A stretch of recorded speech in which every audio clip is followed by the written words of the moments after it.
அதிமுக மற்றும் திமுக கூட்டணி வலுவாக அமைக்கப்பட்டிருக்கும் நிலையில், இரண்டு கூட்டணிகளிலும் சேர முடியாத நிலை விஜய் மற்றும் சீமான் ஆகிய இருவருக்குமே ஏற்பட்டுள்ளது.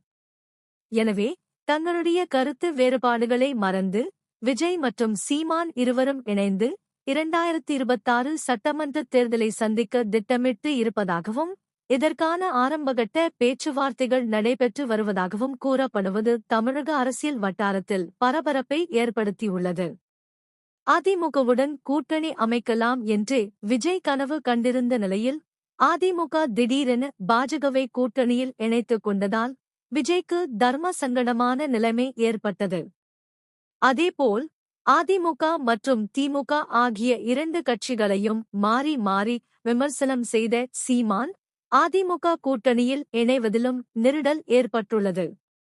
இந்த நிலையில், சீமான் விஜய்யே சில முறை விமர்சனம் செய்திருந்தாலும், அந்த விமர்சனத்தை மறந்து விஜயுடன் கைகோர்த்து தேர்தலை சந்திக்க சீமான் திட்டமிட்டு இருப்பதாகவும், இதற்கான ஆரம்பகட்ட பேச்சுவார்த்தை நடைபெற்று வருவதாகவும் கூறப்படுகிறது. மேலும், அதிமுக, பாஜக கூட்டணியிலும் இடம் கிடைக்காத ஓபிஎஸ், சசிகலா, டிடிவி தினகரன் உள்ளிட்டோர் விஜய் சீமான் கூட்டணிகள் இணையலாம் என்று எதிர்பார்க்கப்படுகிறது.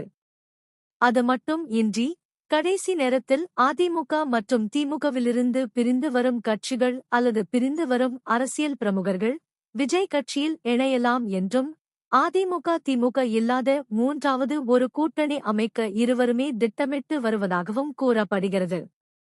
தமிழகத்தை பொறுத்தவரை, இதுவரை மூன்றாவது கூட்டணியை சில முறை முயற்சித்து பார்த்து தோல்வி அடைந்தது என்பதும், குறிப்பாக விஜயகாந்த், வைகோ உள்ளிட்டோர் ஆரம்பித்த மக்கள் நல கூட்டணி படுதோல்வி அடைந்தது என்பது தெரிந்தது. ஆனால், விஜய் சீமான் அமைக்க இருக்கும் மூன்றாவது கூட்டணி தேர்தலில் வெற்றி பெறுமா என்பதை பொறுத்திருந்து பார்ப்போம்.